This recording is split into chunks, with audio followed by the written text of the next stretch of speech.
O podcast que você ouve agora é uma produção da Central 3. Cristo Redentor, braços abertos sobre a Guanabara.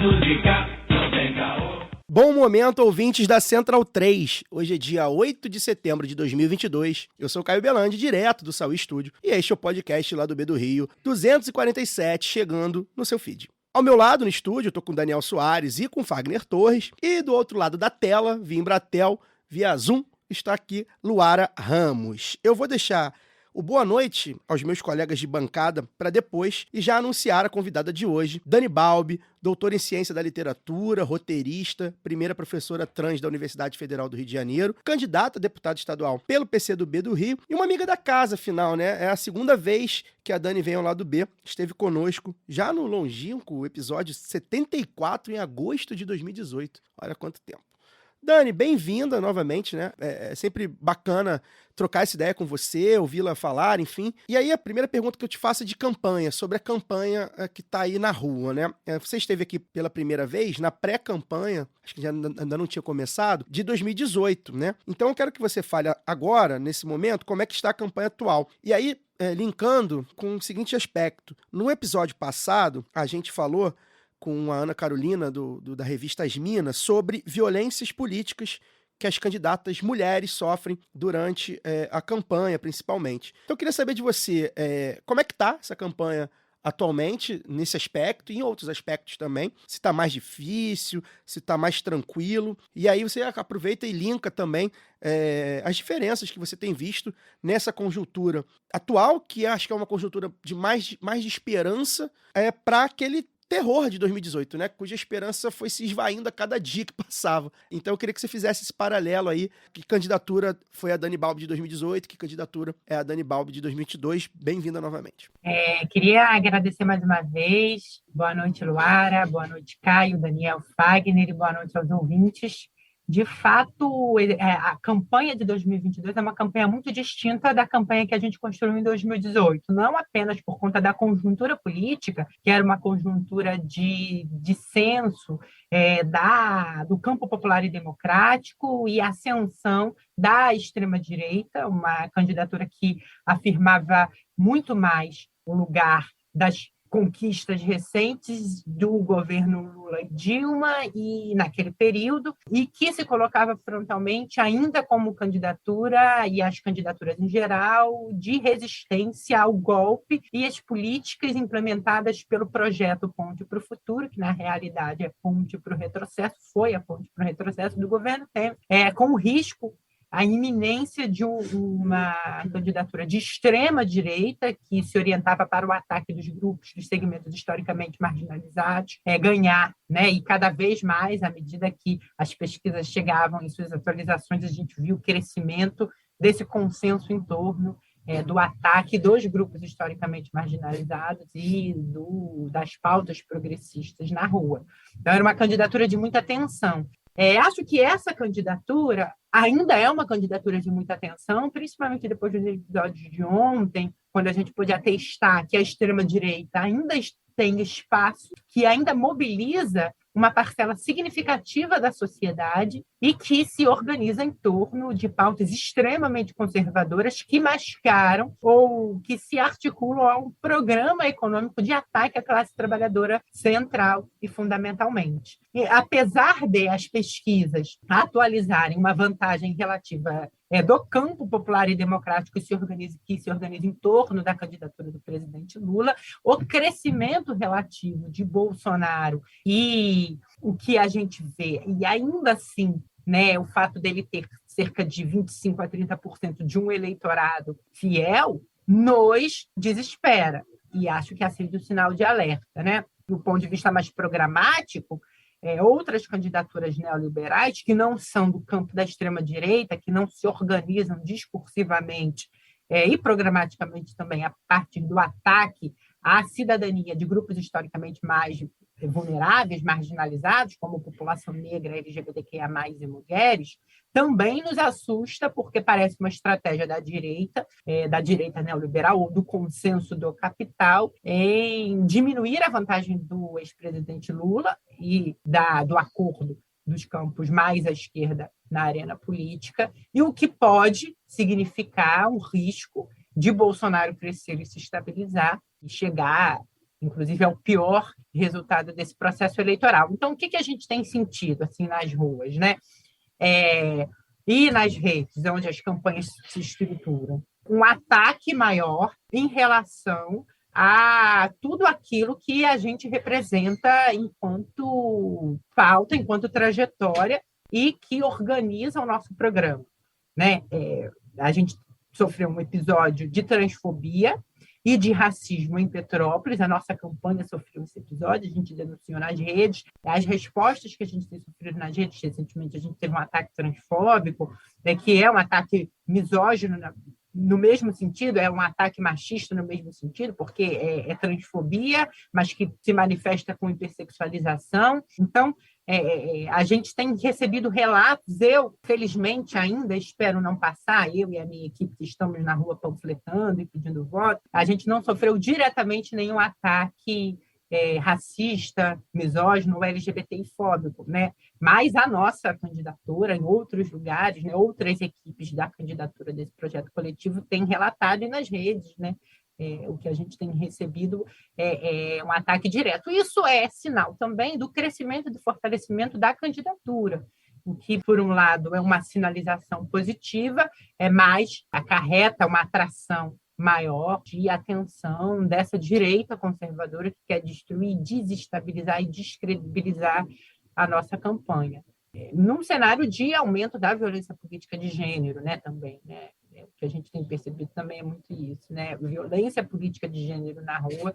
A extrema-direita, no Rio de Janeiro, ela se manifesta dessa sua forma militarizada, muito por conta da força que as milícias têm, que os parlamentares ligados às milícias têm no Rio de Janeiro. A gente estava, por exemplo, na Espanha, quando a candidatura do Marcelo Freixo, as candidaturas de esquerda que estavam ali sofreram ataques diretos, né, dessa extrema-direita fascista. Então, a gente tem ficado vigilante, a gente tem sentido também que o clima pesou, apesar de a gente estar na ofensiva. O que eu acho que a diferença, então, acho que para organizar a resposta, a diferença é que naquele momento, em 2018, a gente estava na defensiva ainda, né? Vinha de um processo golpista e da defesa do legado do campo popular e democrático enquanto governou, porque a gente ainda não tinha passado por uma eleição, pela chancela da eleição, e caminhava denunciando o golpe ainda, né? E denunciando o golpe, denunciando o desgoverno Temer e o caráter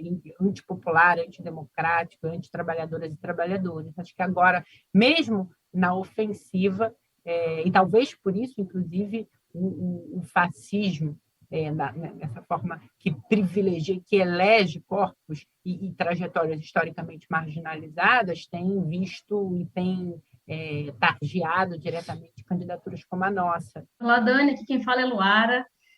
Dani, você é uma mulher negra, trans, candidata pelo PCdoB, que é um partido comunista com imensa contribuição à luta das esquerdas brasileiras, e ainda assim é comum a gente ver na esquerda um certo tom denuncista de que o debate sobre gênero, por exemplo, seria secundário, ou até comunistas reivindicando um materialismo no qual, surpreendentemente, não caberiam discussões que muitos chamam de identitárias, né? Como se isso não tivesse relacionado com a luta real da classe trabalhadora, ou como se essa também não fosse negra, não fosse indígena, não fosse feminina, trans. Eu queria saber o que você acha, né? O que você acha que se deve essa desconfiança de parte da esquerda a essas pautas, e como você acha que essas pautas dialogam ou deveriam dialogar com a esquerda. E pensando também sobre candidaturas como a sua e a ocupação de espaços antes negados a pessoas negras e transexuais, como as universidades, por exemplo, você acha que esse é um caminho sem volta? Eu digo, apesar das ameaças serem cada vez mais diretas, como você até relatou aqui, você acredita que é inevitável pensar esses lugares e espaços de poder e tomada de decisão, enfim, sem a diversidade étnica e de gênero? Luara, obrigada pela questão. Eu acho que a desconfiança vem diretamente ligada à história do Partido Comunista e dos partidos comunistas ao redor do mundo, e as dificuldades de autocrítica dos partidos comunistas e dos coletivos marxistas nesse sentido, em que pese muitas reavaliações e muitas autocríticas terem sido feitas nos últimos anos, de fato, o Partido Comunista teve dificuldade de entender a relação íntima entre segmentos historicamente marginalizados e o fundamento de classe da sociedade. Mas eu gostei muito de um termo que você utiliza na sua questão, que é a luta real da classe trabalhadora. A classe trabalhadora existe concretamente como identidade, como segmento. E, inclusive, essa identidade e esse segmento atua diretamente na conformação da superestrutura. Por exemplo, eu acho que um exemplo concreto ajuda a gente a ilustrar. O Brasil e o estado do Rio de Janeiro, a população é majoritariamente feminina. A população do Brasil e a população do estado do Rio de Janeiro é majoritariamente feminina e majoritariamente negra. Tanto a inscrição étnico-racial quanto a identidade de gênero são elementos concretos que atuam para a divisão no seio da classe trabalhadora em termos de valor da força de trabalho. Então, é preciso que haja política pública, se a gente persegue a equidade, para mulheres ingressarem no mercado de trabalho, acessarem os programas de assistência social e para a população negra. Um dos exemplos disso é a construção do sistema de ações afirmativas nas universidades públicas, que reconhece que não apenas é importante que a universidade seja negra para que ela represente a maior parcela da população, mas entende que, a partir da formação do acesso ao ensino superior, existe uma mudança objetiva no valor do conjunto da força de trabalho e, principalmente, no valor da força de trabalho dessa população historicamente marginalizada, que, no fim, vai mudar, vai elevar o patamar da força de trabalho e vai tornar mais difícil a ofensiva do capital contra o trabalho.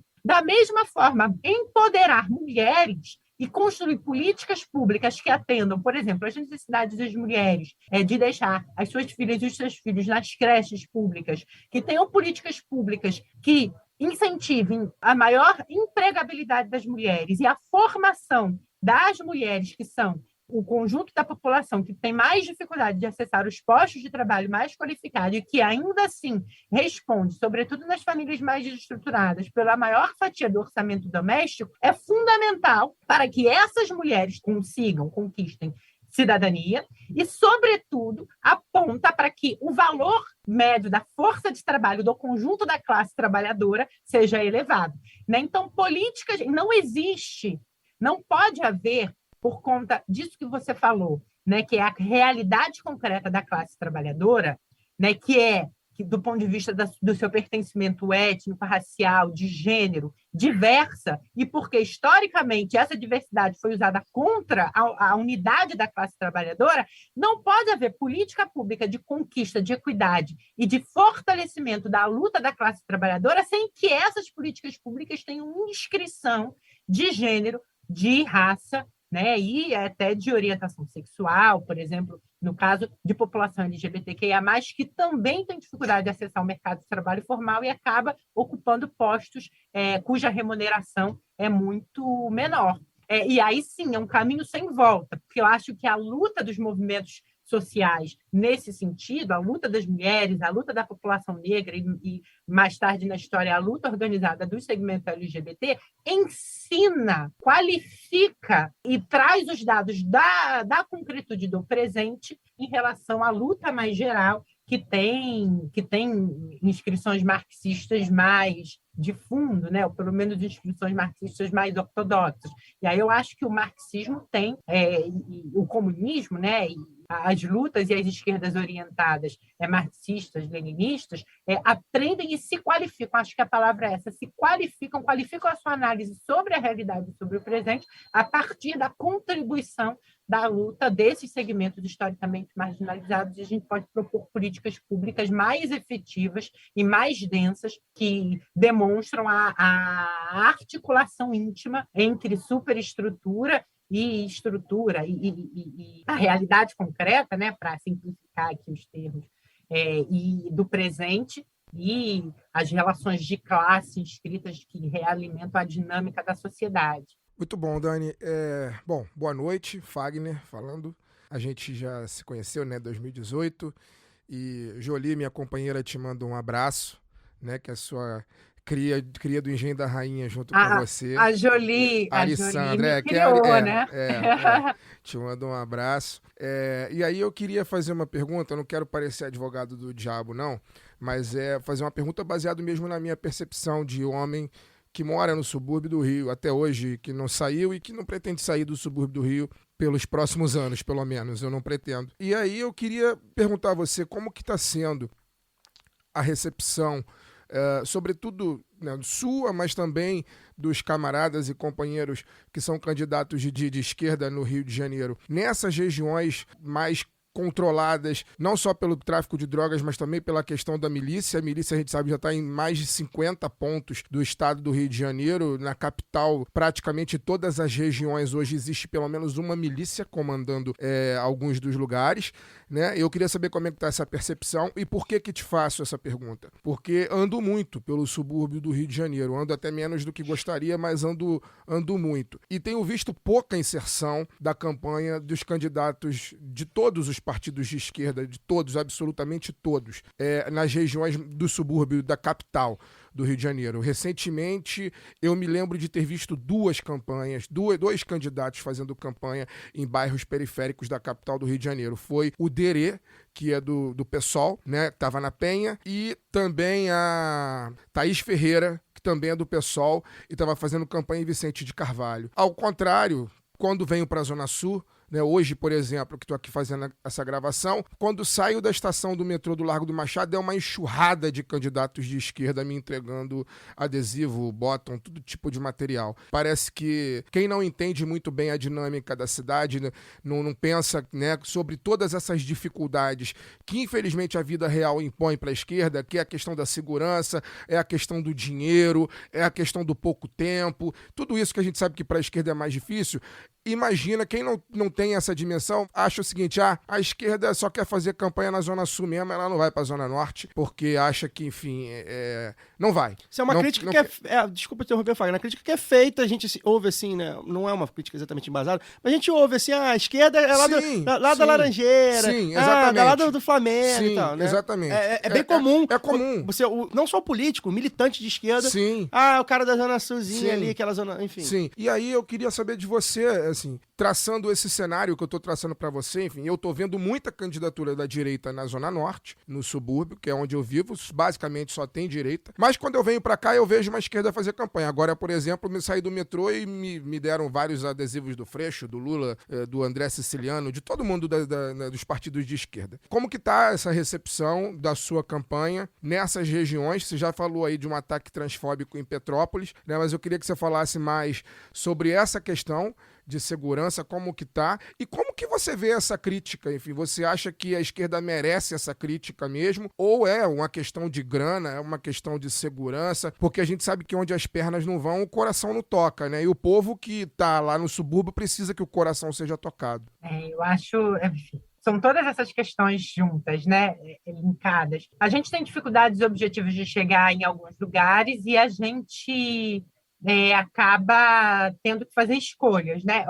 A nossa campanha, por exemplo, está muito presente no Engenho da Rainha, porque é um bairro onde eu nasci, né? E que eu frequento. Talvez não de forma ostensiva com bandeira e com adesivo, mas com comícios domésticos. Ontem, por exemplo, a gente estava lá, fez uma intervenção, e a gente já fez 4 comícios domésticos no Engenho da Rainha, na casa de tias, de colegas, enfim, de longa data, e a nossa campanha também está muito presente na Penha, onde a gente tem uma base, inclusive, fazendo diálogo na Penha, na região da Vila da Penha também. E aí, há 2 questões objetivas que fazem a gente priorizar esses espaços no subúrbio, né?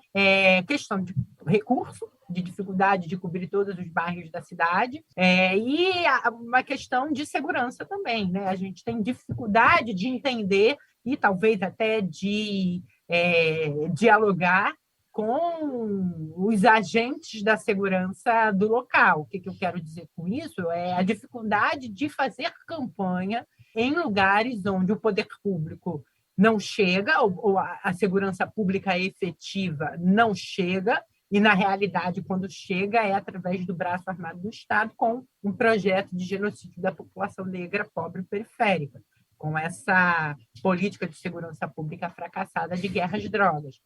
Então, por segurança e por dificuldade de entender a realidade local, e por conta da mexicanização dos territórios da cidade do Rio de Janeiro, dominados por milícia e por tráfico de drogas, a gente, com pouco recurso, acaba fazendo todo o esforço para chegar em bairros de concentração da classe trabalhadora, onde a gente consiga mapear e onde a nossa equipe possa chegar com segurança também. Mas eu concordo com as críticas, e aí eu acredito que as críticas, entendo, acredito que o fato de outras candidaturas como a nossa não chegarem se deva pelas mesmas razões. São candidaturas com menos recurso e que não têm relação com nenhuma dessas formas, nem a milícia, nem o tráfico de drogas, e aí ficam mais vulneráveis, E já ouvi relatos de sustação de campanhas em lugares por conta de ordens de traficantes varejistas e de milicianos. Até fazer dar dois exemplos rápidos, para quem não é do Rio, né? A gente tem muito ouvinte que não é do Rio. Lembrar, por exemplo, que o Marcelo Freixo, que é atualmente o candidato a governador da maior parte do campo de esquerda do Rio, já cancelou a agenda, não esse ano, pelo menos não esse ano publicamente, que não fiquei sabendo, mas em 2016, por exemplo, na candidatura para prefeito, 2012 também. Ele cancelou agendas na Zona Oeste porque ele recebeu ameaças. Eu estive Só um rápido aqui. Eu estive num comício dele em Bangu, que eu não sei se Daniel tava também. Eu estive em Campo Grande em 2016.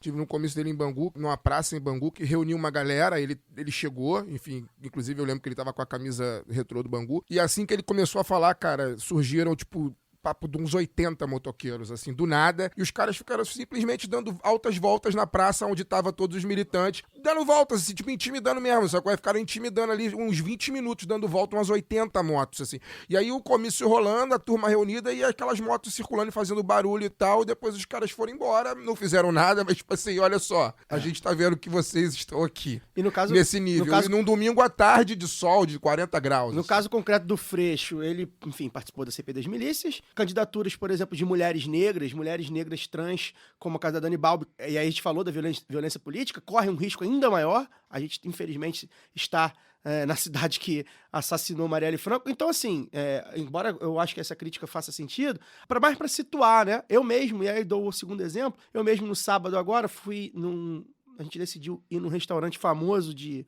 rede de peixes, né? Vendem peixes e tal, lá na Tijuca. E eu tenho saído sempre com broches ou adesivos, principalmente do Freixo, do Lula, da minha candidata a deputado federal, da Thalira e tudo mais. E aí eu falei com a Flávia, minha companheira, eu falei, cara, a gente tá indo pra Tijuca, pra um restaurante de classe média alta, assim, né?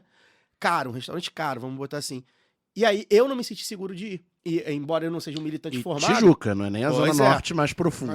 Mas a Tijuca é altamente fascistizada. Exato. Né? Então, assim, é óbvio que eu não sou um militante, enfim, não estou em uma campanha e tal, organizada, com certa organização, com mais gente, você ainda consegue fazer uma proteção. E eu que faço essa campanha espontânea, eu falei, cara, pensei 2 vezes. No mesmo dia, voltei pra casa, fui pra um samba em Santa Teresa, um samba de classe média também, né? Samba de Santa Teresa. E eu falei, agora no samba de Santa Teresa eu vou. Então fui eu lá, todo paramentado, cheio de adesivo, de tudo quanto é coisa, e cheguei lá, um monte de gente também com adesivo. Santa Teresa estava jogando em casa. Exatamente. Tijuca então, era visitante. Exato. Então acho que isso resume bastante, e aí eu falo, óbvio que as candidaturas tentam, né, se impor, porque aí é isso, é uma coisa mais organizada, mais gente e tal, mas eu como um eleitor, né, que quero difundir os meus candidatos, eu pensei 2 vezes, né? Então também tem para situar mais ou menos aí para quem não é daqui. Peço licença para dar uma pausa no programa e passar os nossos recadinhos. Agora, a Aurelo aceita Pix, a primeira e única plataforma que remunera os podcasters a cada play e parceira do Lado B, abriu essa nova forma de apoio rápido e fácil. Você apoia o Lado B a partir de R$2 e tem direito a conteúdo exclusivo e pode, de acordo com a faixa de apoio, participar dos sorteios de brindes. Se você já é apoiador pelo Padrim ou pelo PicPay, migre para a Aurelo. Quem quiser colaborar com a gente sem aquela regularidade mensal, pode fazer o Pix para ladobedorio@yahoo.com. O sorteio para apoiadores do Lado B é um oferecimento da Camisa Crítica. Ouvinte tem 10% de desconto no cupom Lado B no site www.camisacritica.com. E que tal ter a camiseta do lado B? Acesse www.zetanossa.com.br e compre a sua. Você também tem 15% de desconto nas compras em todo o site com o cupom LADOB15. Ouvinte Lado B tem também 10% de desconto com o cupom LADOB em www.vesteesquerda.com.br. Você pode aprender inglês, espanhol e francês na WeCreate, a escola de idiomas parceira do Lado B. Acesse www.wecreateidiomas.com. Siga também nossos parceiros nas redes sociais. Obrigado pela atenção e voltamos ao programa. Dani, diante desse estado de coisas do Estado que nós discutimos aqui, esse é o nosso Estado, e que a candidatura majoritária estadual encontra até mais dificuldades do que a majoritária para presidente, né? A gente tem visto as pesquisas mais recentes, o que elas têm dito. Como, assim, em sendo vitoriosa sua candidatura, o seu projeto, como você vê papel de um mandato como o seu na Alerj nos próximos 4 anos, num Estado que tem essa realidade? Eu acho que a gente tem eixos de atuação, né? Muitos, inclusive. É uma candidatura muito ousada e eu faço a defesa dessa ousadia porque é uma candidatura cujos atravessamentos formam a nossa trajetória política, né? Então, eu sou uma mulher negra, sou uma mulher comunista, sou uma mulher transexual, sou uma professora, e isso significa que o resultado da nossa candidatura é muito propositivo. Qual é a orientação da atuação na Alerj, caso a gente seja vitorioso ou tenha sucesso nessa caminhada de campanha? É fazer com que os nossos projetos de lei saiam do papel. É claro que numa conjuntura em que o governo seja um governo de centro-esquerda, o governo de Marcelo Freixo, que nós estamos construindo, cuja candidatura nós estamos construindo, nós acreditamos que a nossa atuação, pelo menos o diálogo com o executivo, será mais fácil. Mas nós não temos a ilusão de que o espaço da Alerj será um espaço mais respirável no curto prazo, né? É importante que nós elejamos mulheres, LGBTQIA+, pessoas negras, pessoas do campo popular e democrático, agora e nas próximas eleições, que nós continuemos militando para que a institucionalidade reflita esse avanço do consenso progressista, cuja centralidade deve ser a luta pela emancipação da classe trabalhadora na sua concretude, para usar aqui o termo da Luara,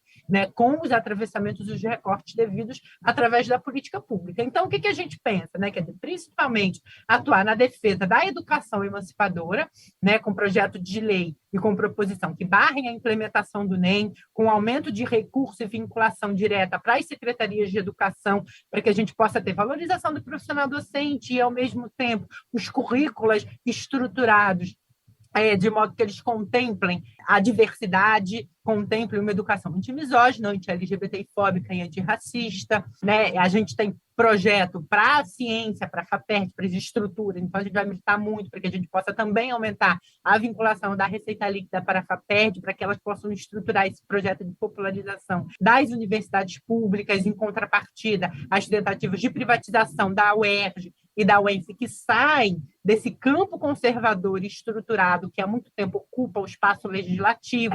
E aí, além, né, dessa iniciativa de reestruturação do orçamento da FAPERJ e das universidades estaduais, também a afirmação da necessidade das políticas de reserva de vagas serem amparadas por políticas de assistência estudantil através da concessão de bolsas da FAPERJ, porque é uma instituição que não prevê dotação orçamentária para a construção de políticas de assistência estudantil, tanto no âmbito da iniciação científica quanto no âmbito dos programas de pós-graduação, né? A gente precisa de política e pensar e organizar a atuação das polícias militares com orientação de formação, que é o campo que a gente tem mais intimidade para atuar, desse corpo dessas polícias antirracista. Então, eu vejo a atuação como uma atuação que será uma atuação dura, por conta dos meus pares na Alerj, uma atuação combativa. Mas o que eu acho que nos anima? Primeiro, esse esforço de conhecer a realidade do Estado do Rio de Janeiro,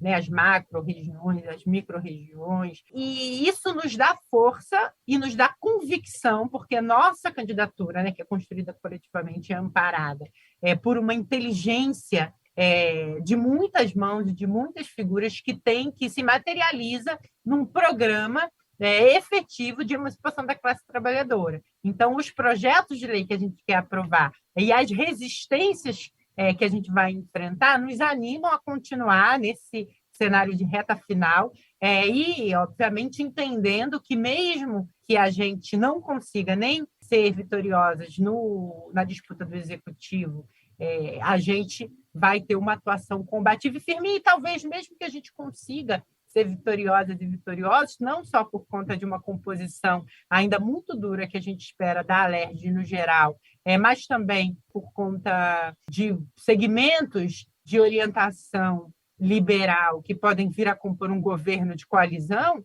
a gente não terá vida fácil.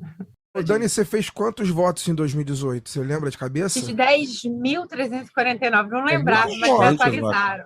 Mas é muito voto, cara. E agora você tá com a expectativa, assim, de quanto? Você tem essa expectativa de quanto? Na verdade, precisa de quanto para poder ser no PCdoB, para poder entrar? PCdoB, PT, PV, federação, né? Precisa de quanto? A gente tem estimado que o corte vai estar em torno de 25 mil a 30, né? De 25 a 30 mil. A nossa meta é 50, né? Então a gente triplicou, porque naquela época a gente não tinha dinheiro para nada, né? Eu fazia as agendas de ônibus, né? Teve uma hora que a gente não teve papel. Porra, 10 mil votos fazendo agenda de ônibus, caralho, é muito foda, cara. Por isso que eu digo uma questão que eu acho que talvez tenha sido um diferencial na conquista da credibilidade do eleitor, que é o esforço por conhecer concretamente a realidade do Rio de Janeiro e fazer isso se traduzir em projeto, proposta. E aí isso leva a uma outra questão, que é impossível fazer isso sozinha, né? Por mais que eu me esforce muito, é preciso de uma equipe, de um consenso, de uma unidade, né? Então, aí acaba repetindo um chavão, mas eu acho que exemplifica como isso não é chavão, né? Toda a trajetória política é uma trajetória coletiva e ela exige muito esforço, um compromisso muito sério com a população que a gente está dialogando. Dani, primeiramente, assim, vou repetir o que eu falei na entrada, né? É sempre muito bom ouvi-la falar. Já tá acabando? Já tá acabando. A gente vai precisar... Não pode ficar mais não, pô? Tá tão bom. Agenda. Tem agenda eu tô igual o público do Jô Soares. Mais Não, ela voltará como deputada estadual, a gente assim espera. É sempre muito bom ouvi-la falar, enfim, propostas concretas. Eu, particularmente, acho que eu tenho várias candidaturas para deputado que, enfim, fico na dúvida e tudo mais, mas é muito bom ver gente falando coisas concretas. Eu acho que a gente está precisando aqui no Rio, é uma crítica que eu faço a alguns candidatos, a gente está precisando mais de ouvir o que você vai fazer, o que você quer fazer, o que você acha que precisa fazer, né? Discurso concreto, né, cara? A gente muitas vezes sente falta, acha muita abstração, né? Muita abstração, enfim. Abstração e coisa genérica. A gente sabe que é contra, a gente sabe que é a favor da democracia, né? Mas tá, e aí? O que é a democracia? O que você entende por democracia? O que você vai fazer para melhorar a democracia? Então, acho que, enfim, um prazerzaço bater esse papo. Você tem uma agenda de campanha, a gente sabe que como é essa correria aí do dia a dia de campanha, ainda mais agora, faltando pouco, 3 semaninhas, é isso, né? Por aí, né? 3 semanas. Pois é, a gente trouxe outras candidaturas também, foi exatamente assim, pô, tô aqui no comício, tô aqui indo pra agenda, tô aqui na agenda, no carro, enfim, a gente sabe que é uma loucura e quem sabe aí nos próximos meses você volte como deputado.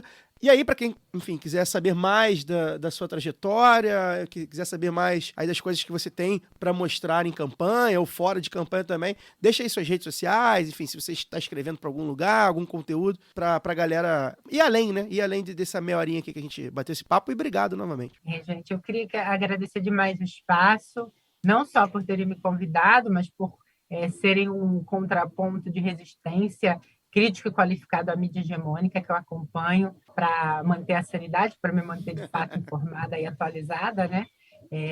Agradecer demais o convite, Luara, Fagner, Daniel e Caio. Dizer que, enfim, as nossas redes são no Instagram é daniele.balbi. Eu nunca sei, não é isso, Iago? Daniele.balbi.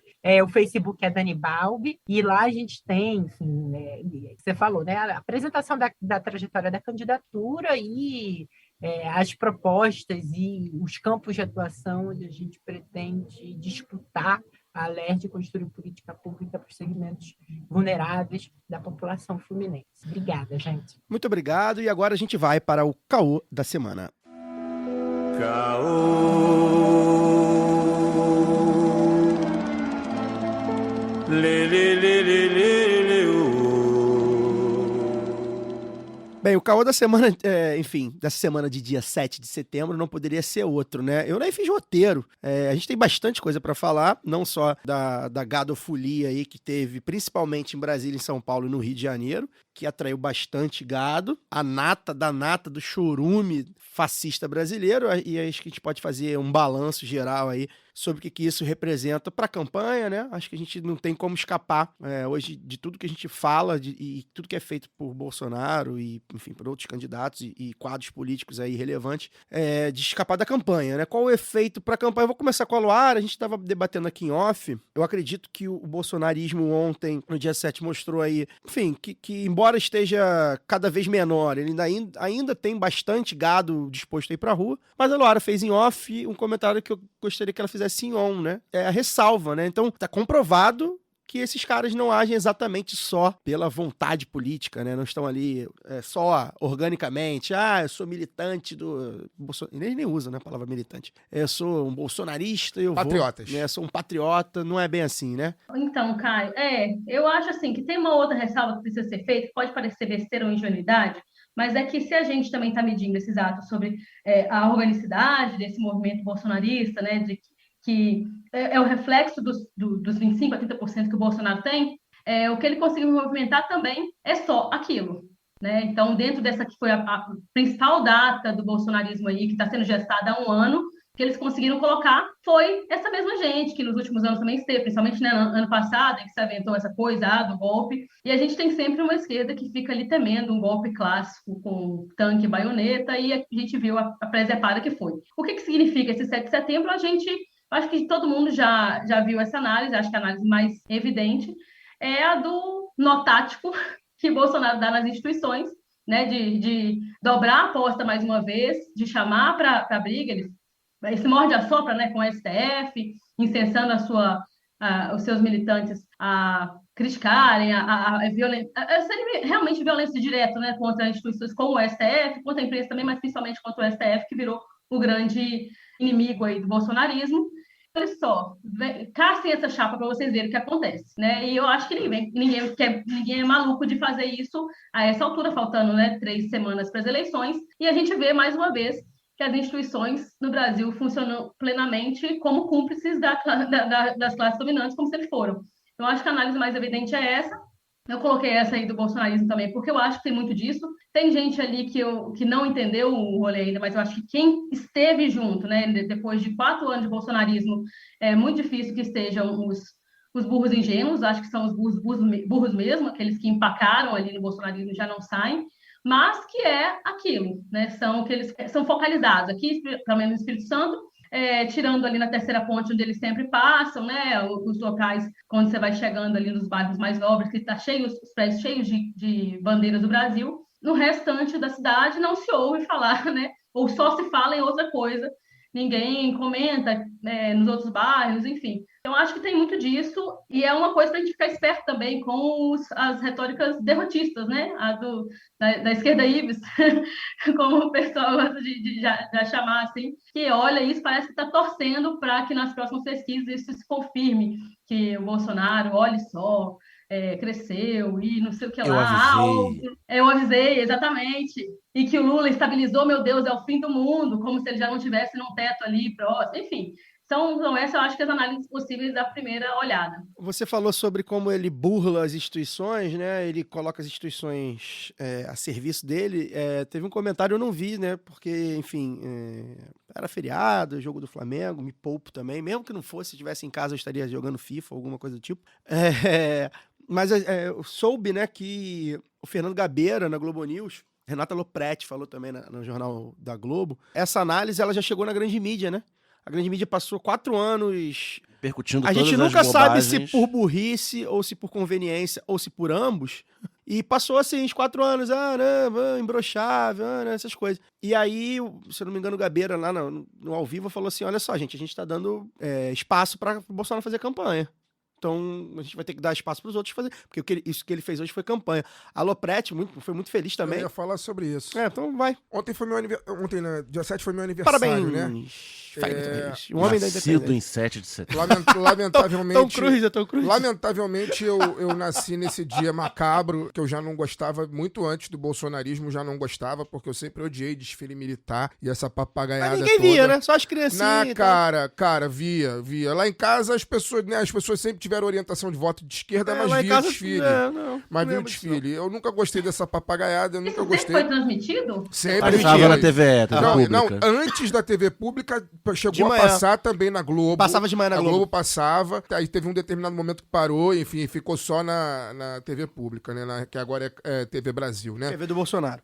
E eu já não gostava dessa data, então muito antes do bolsonarismo, mas o bolsonarismo acabou de enterrar o pouco de apreço que eu tinha por ela, porque, contando aqui uma história pessoal, né, eu nasci de 8 meses, né, segundo consta, e tava previsto que eu nascesse no início de outubro, a data limite parece que era 4 de outubro. Ia nascer em outubro junto com o Lula. Ia nascer no dia 4, que é dia de São Francisco de Assis, por sinal é o dia do santo que eu gosto. E eu acabei nascendo no dia 7 de setembro, nessa data macabra. E ontem, né, no caso a quarta-feira, que foi o dia dos meus 40 anos, eu passei o dia em casa, uma boa parte do tempo vendo televisão, eu fui alertado pelos amigos nos famigerados grupos de WhatsApp sobre a Gado Day, e aí fui dar uma olhada, né, sobre o que estava acontecendo e vi lá Brasília, aquela papagaiada toda e tal. E depois saí para almoçar e quando voltei, liguei a televisão e fiquei acompanhando toda a cobertura da campanha política, que é exatamente isso, né? O Gabeira acertou, depois de 40 anos, ele voltou a acertar alguma coisa. Aliás, é a manchete dos jornais hoje, do Grupo Globo, Bolsonaro faz campanha na data de 7 de setembro. Então, pela primeira vez, depois de 40 anos, o Gabeira acertou alguma coisa.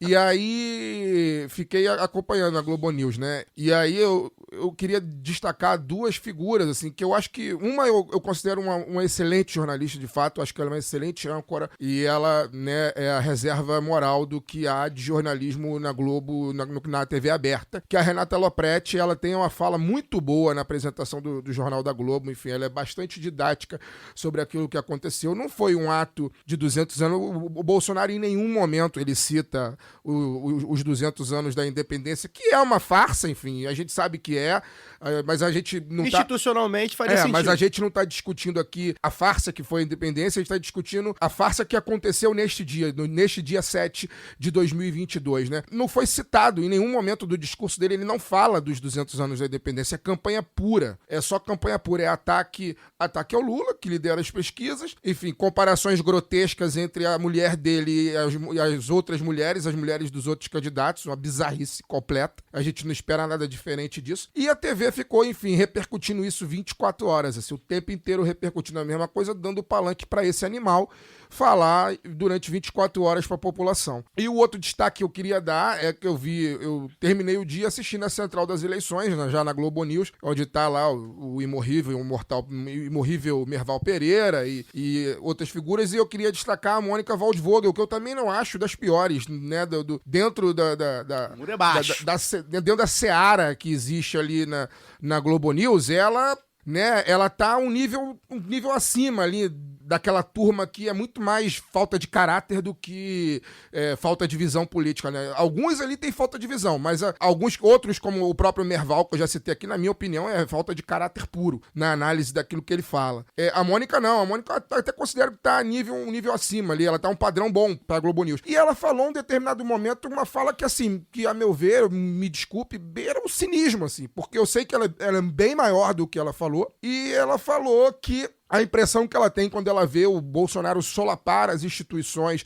o tempo todo é que o gênio saiu da lâmpada e vai ser difícil colocar. Ora, onde a senhora estava nos últimos 10 anos, pelo menos? Porque a gente avisou. O que ele Ou fez... quem esfregou essa lâmpada? Quem esfregou essa lâmpada? Quem será que esfregou e ainda esfrega essa lâmpada? Não se contenta, não parou de esfregar, não. Continua lá botando a sua mãozinha na lâmpada todos os dias. Todos os dias. A gente avisou que isso aconteceria, né? A gente aqui, o lado B do Rio, muita gente avisou que isso aconteceria. Que Bolsonaro, uma vez sendo normalizado, ele ganharia a eleição. E avisou que ele ganhando a eleição, não sobraria pedra sobre pedra do que se constituiu pensar que seria um país. E tudo que a gente falou aconteceu. Vem acontecendo, não só de 2018 para cá, mas desde o golpe na presidenta Dilma, a gente vem falando. tudo que está acontecendo foi avisado, registrado, está nos microfones, está em muitos artigos de opinião aí da própria grande mídia e da mídia alternativa. Foi tudo avisado. Está no discurso da presidenta Dilma, no discurso do golpe, o discurso final do mandato dela do dia 31 de agosto de 2016. Absolutamente linha por linha daquilo que ela falou naquele dia aconteceu. Não é novidade para ninguém. Não tem nenhuma, sabe? Ninguém foi pego de surpresa. Quem foi pego de surpresa estava em coma. E o que porventura ainda não aconteceu, acontecerá se dermos mais 4 anos. Exatamente. E assim, quem não mais 28 dias de campanha, né? Quem não viu o que aconteceu, me desculpe, estava em coma. E o caso da Mônica Waldvogel, ela não é esse. Ela não estava em coma, felizmente. Ela estava aí saudável, bem e, enfim, na televisão, podendo falar coisas diferentes do que muitos companheiros dela lá de ar-condicionado da emissora falaram durante esse tempo todo. Então, assim, foi campanha política explícita. O Bolsonaro contava, na minha análise, o Bolsonaro contava que ele pudesse, sim, mais uma vez afrontar as instituições e que dessa vez as instituições pudessem revidar para que assim ele pudesse se vitimizar e falar, tá vendo, eu sou o candidato antissistema, o sistema está se voltando novamente contra mim, sou um grande injustiçado. Claro que o povo foi às ruas para me apoiar. Estão me dando um golpe. Ele poderia falar, inclusive, estão me dando um golpe para poder voltar à corrupção, essa baboseira toda. Só que eu acho que dessa vez, mais uma vez, as instituições nada farão, pelo menos pelos próximos 28 dias. Vai ficar esse discurso daqui para lá, falando, realmente, tá, as instituições têm que ser protegidas e blá, blá, blá, blá, blá, blá. Mas no frigir dos ovos, ninguém vai fazer nada, no máximo vão ali, a famosa,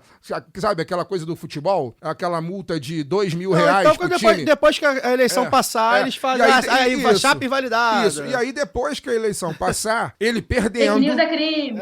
Ele perdendo, depois que a eleição passar, ele perdendo, talvez as instituições se reúnam daquilo que sobrou de suas cinzas e elas mostrem alguma efetividade contra essa verdadeira barbárie, essa aberração que se abateu sobre o país, se abateu sobre nossas vidas, porque eu falo por mim, particularmente, não tem um mísero dia que eu não me sinta absolutamente afetado por esse governo. Inclusive economicamente também. Não só economicamente, não, mas também. Se fosse só economicamente...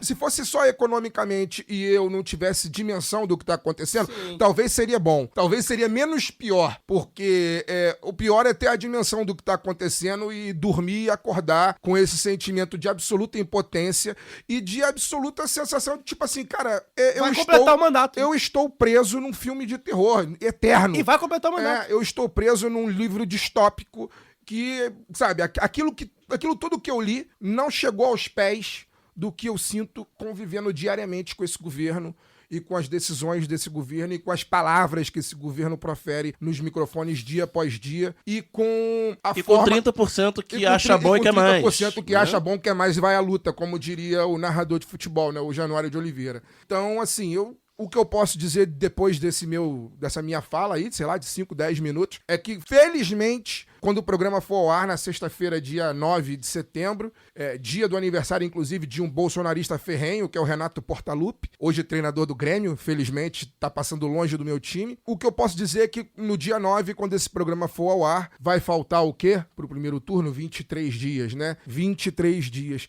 23 longuíssimos dias que nenhum, ou melhor, nenhum não, 70% dos brasileiros não merecia passar. 30 mereciam ficar nesse inferno o resto de suas miseráveis vidas. Mas os outros 70, eu acho que não precisavam passar por isso. Sobre esse assunto, Bolsonaro não ganha voto fazendo isso, né? Isso acho que já está mais mantém coisa base.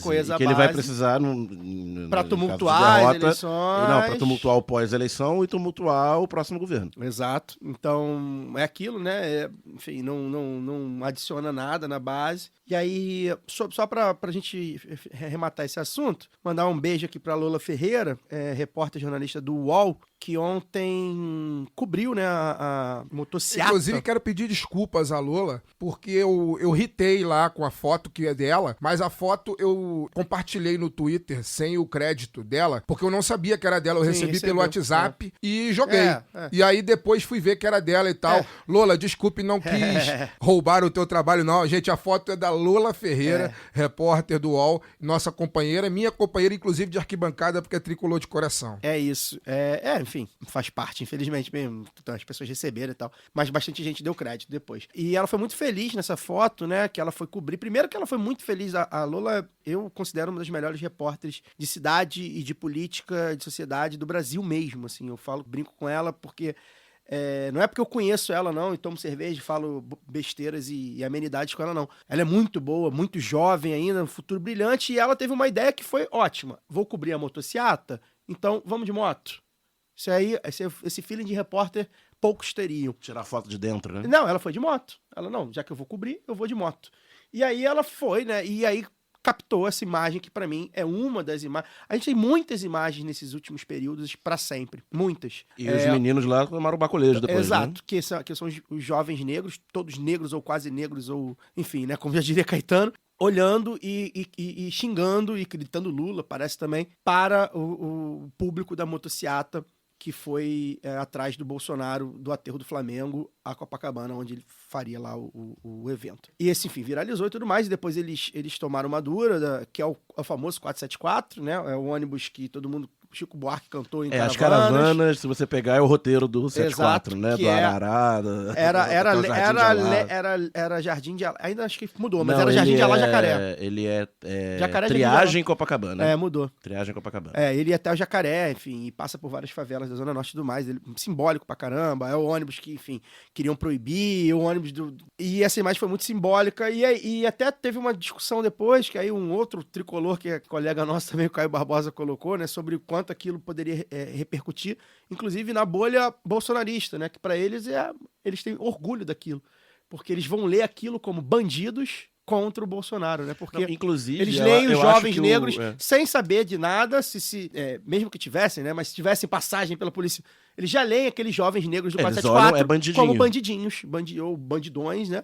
Então, para eles, até aquilo ali repercute de outra forma, mas é isso. A gente entende ali, o Fagner no tweet que ele falou, que ele viralizou como uma luta de classes ali, enfim, bem na sua maneira mais crua, talvez, né? Que ali são jovens favelados negros contra a que estavam indo à praia, a horda, exato, a oportunidade de horda branca. lazer. E aí, até, inclusive, ela fala, né? Ela fez a matéria depois, né? Sobre os jovens todos, não sei se todos, mas assim, carteira assinada, alguns de marmita e tal, que foram pra praia e tal. Enfim, você anda com sua carteira de trabalho? Pois é. Eu não ando com a minha carteira de trabalho. Jovem negro da favela negro precisa andar com a carteira de trabalho. Senão morre 2 vezes. E é isso, assim, eu acho que a reboque disso, não sei se vocês querem comentar sobre... Não, dizer que num ônibus cabe mais gente do que numa moto, né? Apenas isso. São 40 motos, né? Mais até se bobear. Aí a reboque disso, não sei se vocês querem comentar sobre... Teve PEC essa semana, e a gente acabou não falando muito do Datafolha semana passada. Mostra uma estabilidade, acho que tá bem estável, né? Eleição presidencial, me parece que só realmente alguma coisa muito diferente vai mudar isso aí, embora tenha mudado... A questão é o limítrofe Lula contra votos todos. Válidos, né? Votos válidos. Tá ali variando entre 40 alto e 50 baixo, dependendo da pesquisa. Então, fica bem limítrofe para ter segundo turno ou não. Pode acontecer o que aconteceu em 2002, 2006, 2010 com a Dilma também, de bater ali 46, 48. E Bolsonaro também. O próprio Bolsonaro em 18 foi 48, 47, né? 47. Ali você bate no quase, que prolonga a campanha. E esse ano... Muda, né? Aí é outra eleição. A campanha, ela do segundo turno, ela varia de 21 a 28 dias, dependendo do ano, né? Porque a lei diz que é o primeiro e último domingo. Nesse ano, como o primeiro domingo é cedo, é dia 2, então são 28 dias até o último domingo, que é dia 30. Então esse ano é um pouco maior do que tem sido nas últimas eleições presidenciais. Mas, ao mesmo tempo, se tem, por esse lado, você bater no quase ali e não fechar a eleição, também tem a possibilidade de um possível efeito de manada na última semana, né? Pra conquistar esses percentuaizinhos que faltam. O que a gente viu, né? E a gente debateu muito rapidamente na semana passada. A terceira via, eu não aguento mais esse nome também. Nossa, não aguento mais. São as terceiras opções, terceira e quarta opção, né? Ciro e Tebet cresceram. Soraya não pegou, né? Nome difícil. Soraya não. Enfim, também é uma candidatura Ele já tem uma Soraya, né? O Já Luciano tem uma que é Bivar acima botou a dela. mulher lá pra falar do imposto dele lá e tal. Imposto único. É do glorioso vice-presidente, candidato a vice deles. É. Marco Sintra. E aí, enfim, o Daniel até acha que seja uma tendência, talvez, né, de crescimento, principalmente da Tebet, que era uma figura desconhecida, que começa a aparecer, começa a ser falada, as pessoas começam a ver. O Ciro tem cresceu um opção. pouquinho Cresceu, também, o Ciro né? cresceu. 2 pontos ali na margem, mas cresceu. Em várias pesquisas tem mostrado crescimento. Embora, enfim, eu só acredito vendo, mas aí a gente fala, no roletão da pistolagem antes da eleição, a gente fala sobre isso. Até porque vai ter mais dados também. Talvez, eu até acredito que seja uma tendência, que é a pessoa falando, né, os indecisos e quem normalmente vai anular, que é cada vez mais pessoas anulando e votando em branco e tal, em branco que não é o Bolsonaro, as pessoas vão ver, tem essa opção aqui, né, é uma mulher, isso aqui, ela não é nenhum nem outro e tal. Enfim, pode ser que... Ela fala bem, e política, ela cara. fala o que o eleitor... Ela entendeu qual é o eleitorado dela. Não, que é o público Globo News. Exato. Ele fala que esse público quer ouvir, né? Que é aquele liberalismo de jornal, responsabilidade fiscal com uma pinceladinha social, né? Que também não pode matar todos os pobres. E ela demonstra segurança ao falar, né? Fala É uma bem. política profissional. É, uma política profissional. Teve Cresceu, uma nasceu e atuação cresceu, na CPI, né? né, gente? Teve a Que atuação tem na dado CPI. também um tom. Claro, ela Exatamente. vai ter um estofozinho ali, uns Então, vídeos, uns Uma das cortes. críticas. ao Aquela cara de Bolsonaro. senhora, né? Bem apessoada. apessoada e tal. E ao mesmo tempo não muito bem apessoada. É. Acho que ela tem ali o meio termo. Ela não é aquela senhora... Tem apelo pra esse público, apelo. classe Tem uma média, sobriedade, né? Dá ali, né? que Não é uma coisa afetada, Convenhamos. tipo a Soraya. Exatamente. A Soraya é muito... quem na primeira semana de setembro de 2022 não decidiu o voto, né? 80% já decidiu, né? É porque não quer votar nem no Lula nem no Bolsonaro. É. E aí descobriu a Tebet ali no debate, na campanha da TV, né, na mídia. E aí o 5% que votou no nosso vice-presidente, atualmente, em 2018. Tá aí né, ainda, né? 5, 6 é essa galera. É. Que é o que eu sempre falo, já virou jargão, Que né? é o partido da imprensa. O partido da imprensa, o tamanho dele, tirando o antipetismo, é isso. É 5, 6%. Que parece mais, porque a imprensa cobre de uma maneira, né? Querem falar sobre os estados? A gente acabou passeando ali, o crescimento do Tarcísio em São Paulo, no Rio de Janeiro, Colou no Cláudio Castro. Bolsonaro. Eu acho que os estados, amigos, serão briga de foice no escuro, amigo. Eu acho que as vai candidaturas ser- que o Lula eu apoiou acho que, ainda eu não... acho que é bem provável, não quero cravar nada, mas eu acho que é bem provável que o Lula ganhe a eleição presidencial e tenha que lidar com a maioria de governadores bolsonaristas nos estados, assim. Porque o cenário é desesperador, assim. Eu tô vendo as pessoas muito animadas, inclusive, por exemplo, em São Paulo, porque o Haddad tá na frente. Rejeição é grande. E o próprio Haddad cresceu. Mas, cara, eu acho desesperador que Segundo turno um com o sujeito Tarcísio. como Tarcísio, que ninguém sabia quem era até pouco tempo atrás, e mesmo que hoje saiba, ele é militar, né? Ele é técnico. Ex-militar. NTT. Ex-militar. Era É um NTT? capitão. O cara que, tipo assim... Era a NTT que ele era... Ele apareceu, foi diretor do a- Ministério dos Transportes. Depois da no- Agência no Nacional governo de Dilma. Transporte Terrestre, eu acho. DENIT. DENIT. DENIT. Então, é o cara que, assim, Antigo DNR. foi altamente fabricado pelo discurso bolsonarista. Assim, se eu sair aqui na rua, sair nem aqui no cola tanto estúdio quanto o agora e bolsonarista. perguntar a qualquer transeunte na rua o que foi que o ministro Tarcísio fez, ninguém vai saber me responder, mas todo mundo, né, supostamente... Né, É o ministro mais... É o ministro mais Ministro preparado, técnico, técnico que mais do, fez governo, do coisa. governo Bolsonaro, etc. e tal. É. Mas eu cara acho, da Luara tá eu ótimo. acho desesperador que esse cara tenha chance de ir para um segundo turno num estado como São Paulo, que a gente não precisa nem falar muito sobre São Paulo aqui para poder não ferir suscetibilidade dos nossos ouvintes paulistas, que já são bolados com o lado B, porque a gente zoa as belezas naturais de São Paulo às vezes no Twitter. Então eu não quero nem falar sobre isso. Mas é São Paulo capital. Eu não quero nem falar sobre isso. E aí, cara, eu acho desesperador o Zema, por exemplo, beirando os 50% desesperador. em Belo Horizonte. O Zema é bizarro. Desesperador, cara. bizarro. É desesperador. Não ter outra palavra. E eu acho muito provável que o Lula tenha que... Sabe, aquela história que o Lula fala, é que o primeiro ato dele como presidente vai ser fazer uma reunião no dia 2 de janeiro com todos os governadores para poder ouvir o que eles precisam e tal. E eles vão responder, a gente precisa que o Bolsonaro volte. Comunista! Entendeu? Eu tenho medo dos governadores olharem pra ele e falarem assim, a gente precisa que o Bolsonaro volte. Acho que é casa e casa aí. Não, é isso que eu ia falar. Óbvio que eu tô sendo... Óbvio que eu tô sendo verborrágico. Eu sei que eu tô sendo verborrágico. Mas eles não são capazes de dizer isso por uma questão de sobrevivência. Porque eles precisam do governo federal, obviamente, para poder governar. Mas que, dentro da cabeça dessa maioria aí, eles preferem que o Bolsonaro ganhe a eleição, eu não tenho a menor dúvida de que se Tarcísio for eleito em São Paulo, se Zema for eleito em Belo Horizonte, em Minas, né? Em Minas, não tenho a menor dúvida que eles prefeririam que Bolsonaro assumisse como reeleito em 1º de janeiro de 2023. Porém, não vai. Eu acho que Rio e Minas são um caso, São Paulo é outro, porque o Zema e o Castro, eles tentam se descolar um pouco do Bolsonaro, né? Embora apareçam junto com ele e tal. O Castro teve na Gadofest aqui ontem, mas eles tentam ser maiores que o bolsonarismo no Estado. Inclusive, Enquanto o Tarcísio precisa colar no bolsonarismo para se fazer conhecido. Ele é amplamente desconhecido da população. E aí, como ele começou a campanha, né, na TV, no rádio e tal, ele conseguiu, teve sucesso em colar, então subiu esses 10, 11 pontos aí, que é o tamanho do bolsonarismo mais engajado em São Paulo. E aí tem umas análises eleitorais que são importantes, né, de voto, né, importante fazer. O PT e boa parte dos analistões aí, eles acreditam que o Haddad indo com o Tarcísio pro segundo turno, que hoje é a tendência, ele consiga espelhar de uma maneira bem mais fácil, de fácil entendimento, o Lula versus Bolsonaro, né? O que não aconteceria, por exemplo, se fosse o outro com mais desconhecido ainda, mas que é o atual governador, que é o Rodrigo Garcia, que cresce também, né? Enfim, a campanha começou, os três cresceram, porque a campanha começou, o pessoal começou a se decidir. Não, o Haddad liderava ganhando em primeiro turno com 30 e poucos %, porque você tinha quase 40% de indecisos, né? Exato. Enfim, o Haddad tem muita rejeição, o segundo turno hoje nas pesquisas, embora pesquisa de segundo turno antes da eleição do primeiro turno não pega muito pouco. É uma margem bem pequena. Eu acho que é preocupante. Se eu brinco aqui que eu só acredito vendo o Brasil eleger o Lula no primeiro turno, eu só acredito vendo o Estado de São Paulo eleger o Haddad. Porém, isso não quer dizer, o Luara, que eu seja esquerda ibis. Eu sou cético. A onda bolsonarista passar para mim, em 4 anos, para mim já é incrível. Eu acho que eu achava que não iria passar em 4 anos. Tá passando, né?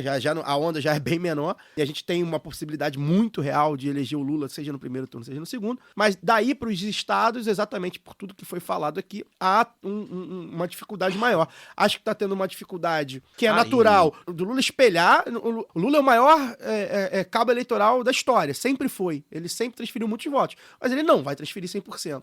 Pro Haddad é mais fácil. Pro Freixo aqui no Rio é muito difícil, difícil. Acho que o Freixo é mais fácil no eventual segundo turno do que no primeiro. Desde que o Lula vença a eleição no primeiro turno. Porque se o Lula ganhar a eleição no primeiro turno, ele vem morar no Rio de Janeiro. Vai ficar Rio e São Paulo. Vai poder fazer o Freixo crescer. Que acontece? Mas pra isso ele precisa ganhar no primeiro turno. Eu falei da diferença. Zema e Castro são governadores no cargo. Em estados que os municípios precisam muito do governo do estado. Né? E eles com dinheiro, né? Privatização da SEDAI aqui e acordo fiscal e em Minas a indenização da Vale, são governadores que na segunda metade do mandato, e o Castro só tem segunda metade, né? Tiveram muito dinheiro para distribuir para a prefeitura. Inclusive para funcionários fantasma. Queria chamar a Luara para falar de também. Então, eu acho que tem a configuração também, tanto das assembleias, né, legislativas, que eu acho que conta nisso. Então, a coisa dos deputados ali, dos municípios, isso é muito forte em Minas, um estado que tem muitos municípios, né? E também a coisa das prefeituras, né? Prefeituras do interior, relacionamento direto com os governos que estão empobrecidos. Então, o Fagner estava falando como é que vai ser essa relação dos governos, né, estaduais eleitos com o governo federal, seja com Lula, seja com Bolsonaro. A gente vai ter aí estados e municípios completamente pauperizados por essas loucuras que o Bolsonaro tem feito. Nós estamos falando aí da questão do ICMS, da gasolina, né? Do estrangulamento que a gente teve mesmo da política fiscal dos estados e municípios. Então, acho que a conversa ali vai ser outra, independente de quem ganha, assim, vai chegar todo mundo muito, acho, com o pé atrás para ver o que vai ser feito, porque não tem muito de onde tirar, a não ser desses estados que eles já estão queimando em muito uma grana que está aí, a gente sabe de onde está vindo, né, das denúncias que a gente tem feito aqui, tanto dos casos da Vale e da Samarco lá em Minas, quanto aí dos cargos dessa maluquice que foi dos cargos do Cláudio Castro. Então, um pouco é disso, assim, essas duas análises primeiras, assim. A outra, como o Caio fala, eu acho também, Caio, que tem uma diferença da esquerda aí, porque a esquerda é realista, porque a gente quer realmente que Haddad vá para o segundo turno, Freixo vá para o segundo turno, o próprio Calil, que cresceu também, apesar do Zema também ter crescido, mas eu acho que ainda... Eu falo assim, mas acho que é porque eu sou uma otimista incansável. Eu acho que ainda dá jogo, à medida que vai sendo, Calil também se torna mais conhecido e tal, colando ali no Lula. Mas eu acho que é importante a gente ter esse pé no chão, até para nessa reta final, porque uma coisa que eu senti falta nessa campanha e que o Fagner denunciou bem na pergunta para a Dani, foi um encantamento. Eu acho que não pegou ainda, sabe? Não sei se pelo medo que eles conseguiram realmente impor, ou também por um desânimo, pelo pós-pandemia. Posso assim, fazer uma análise rapidamente? Desculpa te interromper. Diga. Não, acho que tudo isso é importante. O caso de Minas e do Rio de Janeiro, eu acho que tem uma questão. Acho que foram candidaturas fabricadas, muito claramente fabricadas, porque toda candidatura é fabricada, né? Enfim. A candidatura não nasce naturalmente da terra. Não é. Mas são candidaturas que são escancaradamente fabricadas por um conchavo, enfim, conchavo talvez não seja a palavra, né? Mas por um projeto amplo, democrático, progressista, sei lá, que se chame. Então, assim, e aí as críticas que a gente tem feito ao Freixo aqui, que eu acho que cabe, embora, enfim, cada Mas caso a mesma coisa com o Alckmin também ali. Exatamente, só que a diferença é que o Alckmin não precisa de voto. A gente não precisa, porque se precisasse, a gente tá fudido. Mas eu tô falando, inclusive, da candidatura da campanha do Lula. Eu não acho que foi uma campanha...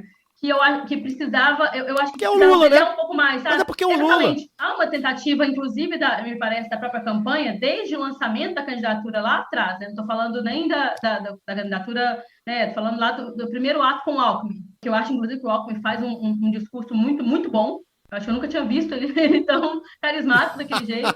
E um discurso que foi muito melhor do que o do Lula, na minha opinião. O Lula tá jogando ali bem no banho-maria, né? O Lula mandou bem ontem no discurso dele no YouTube, mandou bem. Sim, mas eu falo assim, o Lula tá jogando uma partida de tênis, eu vou dizer, sabe? Ele tá jogando no erro dos outros e tentando maratona, não errar, né? Pra poder não comprometer ali nada, porque na verdade tudo virou isso, né? Que Lula fala tal coisa, compromete. Aí vem a esquerda aí e diz, é por causa disso aqui, olha só, tá estabilizado. Então vira essa maluquice mesmo. Eu não acho até que tá errado, não, porque até eu fiz uma análise no debate, depois discordei de mim mesmo, já falei isso aqui nas últimas conversas, que isso acaba deixando que respingue nos outros, né? Então a gente vê nas redes as campanhas bolsonaristas se voltando muito mais contra candidaturas do Ciro, da Tebet, e deixa o Lula ali correndo no dele, que tá ganhando, então... essa que é a questão, o Lula tá ganhando e é favorito, só que nos estados a coisa não se repete. Não, pois é, e ainda há essa margem aí que eu acho que não dá para brincar, porque em 2018 nós vimos o que deu. Nós vimos candidaturas que estavam consolidadas, como, por exemplo, Senado, da Dilma, que dissolveu, foi um negócio assim, e nós não podemos brincar com esses caras que sabem jogar muito com o fato político.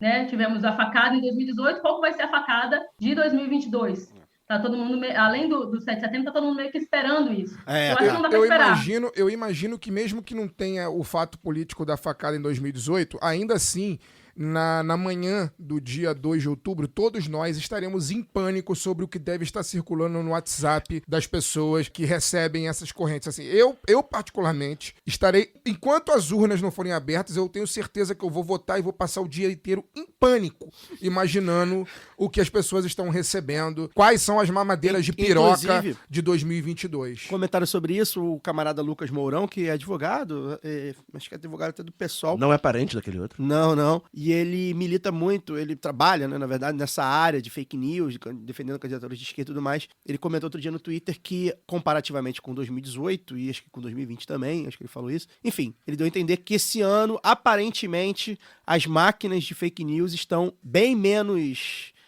incisivas do que em anos anteriores, né? Enfim, talvez algum dos mecanismos tenha dado certo. Vamos ver, é isso também. Vamos ver se elas vão começar a trabalhar agora, porque é assim que eles já fizeram, né? Antes. Enfim, só para amarrar esse assunto, pra gente já encaminhar pro final, a gente não deu os dados aqui, né? O IPEC Estados, Datafolha Estado e tal. Deem uma olhada aí, para quem não tá na dúvida. Aqui no Rio, o Cláudio Castro disparou, né, fez mais de 11 pontos a mais. O Freixo cresceu acho que 2 ou 3 no IPEC, que é algo que eu acho que já era esperado. O Rio de Janeiro, pra quem tá de fora, todo mundo sabe, né? Milícia, pastores fundamentalistas controlando boa Tá parte tendo da Lula e Freixo em Nova Iguaçu nesse população. momento, né? Exato. Enfim, toda essa dificuldade, o Castro comandando a máquina, né? Toda essa dificuldade que a gente já sabia. E a gente, todos aqui, talvez a gente não faça agora, acho que não dá tempo, mas todos aqui temos críticas novamente, mais uma semana que se entra, críticas à condução da campanha de Marcelo Freixo, que é isso que a Luara falou, uma das coisas é essa. A gente precisava encantar de alguma forma, porque é isso, o Lula encanta naturalmente, a figura dele é uma liderança. E os outros, né? Então, candidatura fabricada de uma maneira que a gente entende que não foi a ideal, inclusive com uma tentativa de desmanche praticamente da imagem que o Marcelo Freixo passou nos últimos 12 anos, pelo menos. E isso acabou que não pegou. Não pegou, né? Se eu tivesse Uma hoje... coisa, Caio. Vai. Não, diga lá. Não. Era só para concluir o meu raciocínio. Por exemplo, eu tenho uma hipótese sobre por que não ter pegado, vai. Que é o seguinte, eu acho que tem essa coisa da fabricação da candidatura que eu acho que é legítima. E o meu problema, eu acho que é esse, a minha hipótese é essa, de que ela não foi legitimada. São candidatos que eles são profissionais da política e não se assumiram assim. E eu acho que essa poderia ser uma virada de chave para a gente dizer, olha, a antipolítica não deu certo. A antipolítica produziu gente como Bia Kicis, como Carla Zambelli, sabe? Como essa gente bizarra. E não deu certo. Então, vamos não é voltar ao que era, mas vamos profissionalizar a política. Vamos tratar gente que sabe fazer, que sabe conversar, que sabe como é que funciona uma estrutura e os limites dela, inclusive para a gente poder avançar nisso. Isso não foi feito. Ficou naquela do mais do mesmo. Então, vou me comportar aqui como candidato, né, do status quo. Não vou propor nada que esperance o povo. Pode ser até coisas novas e tal, mas isso não é colocado como uma novidade, é colocado como, olha, vou convidar pessoas técnicas para ocupar meu secretariado. Pô, pelo amor de Deus, entendeu? Vou dizer, não, vou convidar...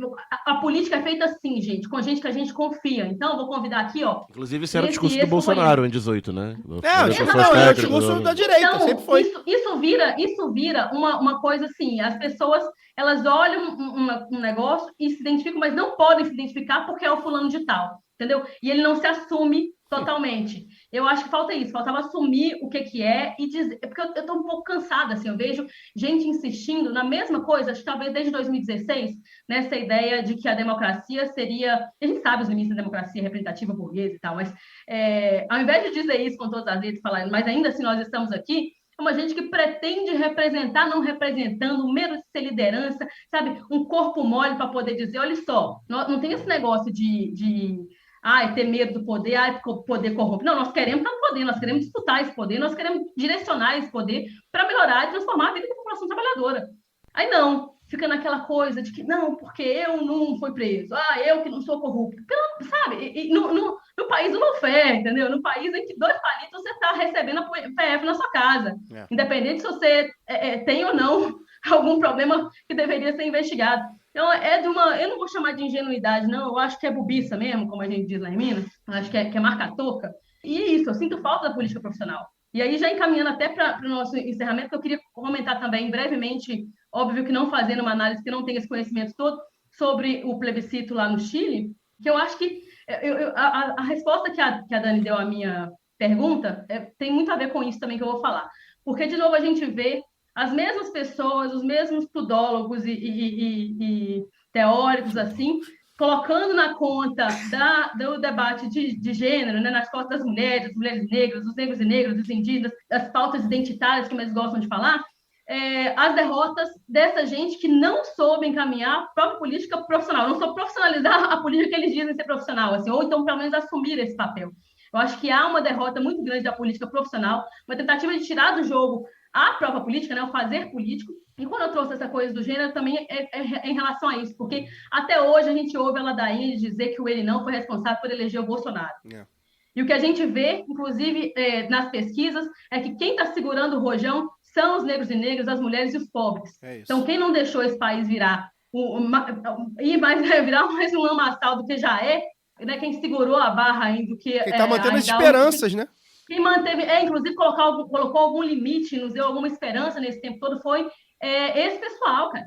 E aí a gente tem que ouvir a Ladainha que não, porque isso não é concreto e tal. É uma vulgarização do materialismo, porque eu acho que é isso, como se apenas a coisa direta ali, como se as contradições não fizessem parte do fazer político, né? Inclusive de colocar a mão mesmo e o pé no barro, e colocar a mão na sujeira e revirar aquilo ali e falar, olha só, nós vamos ter que apertar a mão de fulano e fulano e fazer acordo e conversar, mas não vira aquela coisinha, né, do purismo, e não, vamos fazer aqui, porque olha só o meu candidato, como ele é muito mais esquerda, muito mais comunista, como ele leu muito mais páginas do Capital. E eu acho uma vulgarização isso, uma vulgarização do materialismo, como se não fosse concreto esse fazer de todos os dias, essa realidade construída por mulheres e negros e negras e indígenas todos os dias, sabe? E que isso não nos faça avançar. Eu acho justamente é uma análise tão bruta, no sentido mesmo da brutalização do fazer político, dessa ideia do que é esse fazer, sabe? De não querer, de achar que é negando essa diversidade que a gente vai chegar no lugar, sendo que eles que até hoje fizeram não chegaram, sabe? Nas respostas que a gente precisa encontrar. Então, um pouco do meu desabafo nesse sentido, assim. Eu acho que essa profissionalização que eu acho que a gente precisa admitir, querer, porque eu estou cansada de ver candidato que acha que vai conquistar voto fazendo dancinha no TikTok, ou então meme, ou então caralho, quatro. Eu quero ver mais seriedade, sabe? Eu não quero ver gente vestida de laranja para poder denunciar o Queiroz, cara. Eu quero ver gente fazendo isso acontecer, de fato, na organização das pessoas, e não só indo lá bater na porta do STF também. Então, eu acho que falta isso, sabe? Esse pessoal cair na real, aí sim uma coisa concreta, e organizar a gente. Eu sempre estou falando aqui de organização, mas como é que você vai organizar a gente se você acha que essas pessoas não merecem existir porque elas não, as pautas delas não dialogam diretamente com a concretude da vida? Sabe? Não entra na minha cabeça.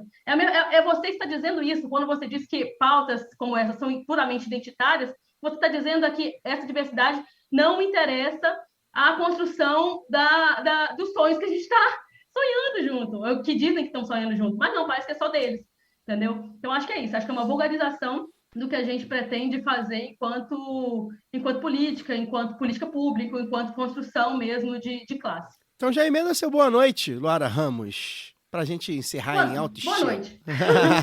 Boa noite, meu repúdio ao cara do Bragantino que tirou o Guilherme Arana da Copa.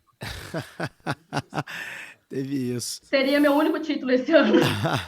Red Bull Bragantino que não precisa existir, né? Então, Daniel Soares, já que deu o tostão da sua voz, boa noite. Boa noite. O pessoal tá sucinto. Fagner Torres, Deus salvou a rainha. Boa noite. Rapaz, a gente nem comentou isso, né? Pois é, né, cara? Não, boa noite. Boa noite. Primeiro programa sobre o reinado de Charles III.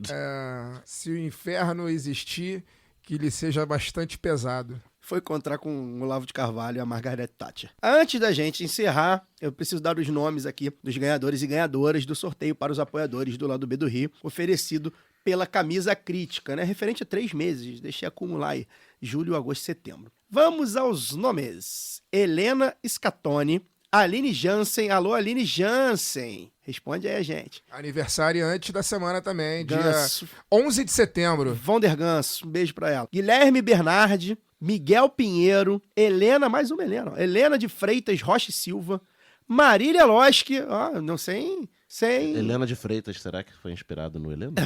Não. Um beijo pra Marília também. Lucas Almeida, Gustavo Gonçalves Gomes, Isabela Mundim, Luiz Felipe Marques, André Mendonça e Rafael Santana Santos. André Mendonça não é o ministro do Supremo. Não sei, talvez seja. Vai saber, né?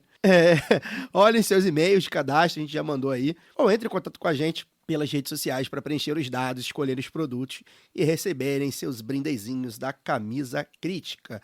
Vou repetir aqui, semanalmente tenho feito esse apelo para os apoiadores do Padrim migrarem seus apoios para a Aurelo, tá? A taxa da Aurelo pra gente é melhor, é mais em conta.